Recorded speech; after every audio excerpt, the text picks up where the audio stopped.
Elektabilitasnya berada di posisi teratas dalam survei Litbang Kompas. Putra bungsu Presiden Jokowi, Kaesang Pangarep, semakin percaya diri menatap Pilkada Jawa Tengah. Usai unggul dalam hasil survei Senin kemarin, Kaesang mendapat dukungan Partai Nasdem maju di Pilgub Jawa Tengah. Nama Ketua Umum Partai Solidaritas Indonesia yang juga putra bungsu Presiden Joko Widodo, Kaesang Pangarep, semakin menguat dalam bursa Pilkada Jawa Tengah.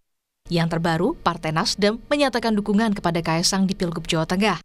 Usai pertemuan tertutup dengan Ketua Umum Partai Nasdem Surya Paloh yang digelar di Nasdem Tower, Kaesang menyebut pertemuan membahas dinamika pilkada. Kaesang menyebut kolaborasi kedua partai untuk Pilkada 2024 di Indonesia bagian timur. Namun Kaesang tak menampik, pilkada di Jawa juga sempat disinggung. Tadi juga kami saling berkolaborasi di beberapa daerah, khususnya di Indonesia Timur, dan ada juga yang di beberapa di Pulau Jawa. Mengenai Jateng cuma tipis-tipis saja, tidak ada pembicaraan serius. Kami tadi lebih berbicara mengenai Indonesia Timur. Jadi masalah Pilkada Jateng memang tadi Ketua Umum saya sudah sampaikan bahwa beliau sangat respect kalau Mas Kaesang maju di Jawa Tengah, Nasdem akan memberikan dukungan penuh kepada beliau karena beliau melihat potensi dari Mas Kaesang ini sangat besar untuk Jawa Tengah. Sekira itu. Sebelumnya, Partai Gerindra resmi mengusung Kapolda Jawa Tengah Irjen Ahmad Lutfi sebagai calon gubernur dalam Pilkada Jawa Tengah 2024. Sekjen Partai Gerindra Ahmad Muzani menyebut keputusan untuk mengusung Ahmad Lutfi sebagai calon gubernur Jawa Tengah diambil langsung oleh Ketua Umum Partai Gerindra Prabowo Subianto setelah berdiskusi dengan para petinggi partai koalisi di Indonesia Maju. Meski nama cawagup belum diputuskan, nama Kaesang Pangarep, Ketua Umum PSI, turut dipertimbangkan. Kemudian Jawa Tengah, Pak Prabowo putuskan adalah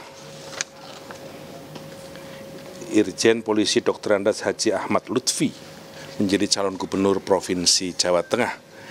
Keputusan ini tentu saja setelah kita berkoordinasi dengan partai-partai yang tergabung dalam Koalisi Indonesia Maju, dan akhirnya kita memutuskan ke Haji Ahmad Lutfi.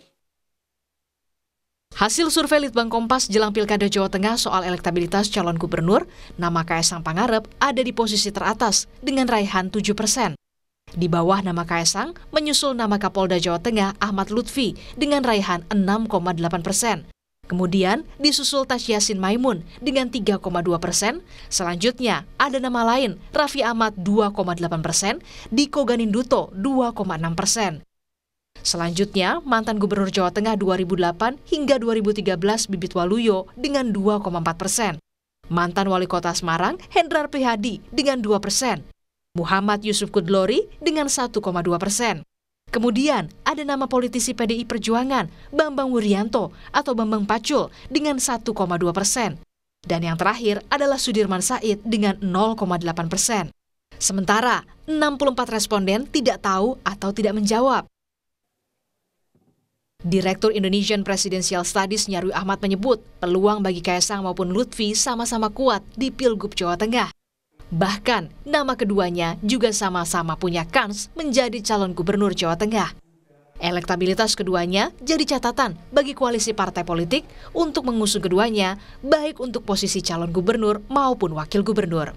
Tetapi kalau kita lihat kan, kita simak ya misalnya track record Pak Ahmad Lutfi, yang pernah kita dengar misalnya Pak Ahmad Lutfi memang kan semangatnya pengen jadi gubernur kan, bukan calon wakil gubernur ya, tetapi sebagai cagup ya. Nah sementara saya lihat Mas Kaesang ini kan dari awal juga ada peluang dorongan ke arah cagup juga. Walaupun banyak juga yang kemudian mengatakan masih muda sebaiknya sebagai cawagup. Nah kalau kita lihat basis elektabilitas biasanya gitu para elit politik termasuk pimpinan partai itu akan menentukan pengaruh elektabilitas yang paling kuat. Itulah yang kemudian biasanya menjadi alternatif cagup ya bukan cawagup. Nah kalau kita lihat uji itu ada kemungkinan Mas Kaesang akan didorong menjadi calon gubernur. Tetapi pertanyaannya adalah apakah chemistry itu cocok apa enggak di antara keduanya. Yang kedua kemudian dua pasangan ini gitu apakah memiliki irisan-irisan basis elektoral apa tidak, ataukah misalnya dengan digabung itu makin menarik gitu, makin kuat, atau justru sebaliknya ya, justru irisan suaranya semakin tebal sehingga sesungguhnya itu tidak memperluas basis dukungan. Nah ini saya kira juga akan menjadi pertimbangan ya orang-orang yang akan partai-partai yang koalisi partai akan mendorong ya siapapun, entah Pak Lutfi atau Mas Kaisang sebagai sosok di gubernur atau wakil gubernur di pilkada Jawa Tengah. Tingkat elektabilitas Kaisang maupun Ahmad Lutfi masih jadi yang tertinggi dalam benak warga Jawa Tengah. Lalu, apakah faktor Jokowi efek masih akan terasa di pilkada serentak untuk memuluskan langkah sang putra? Tim Liputan, Kompas TV.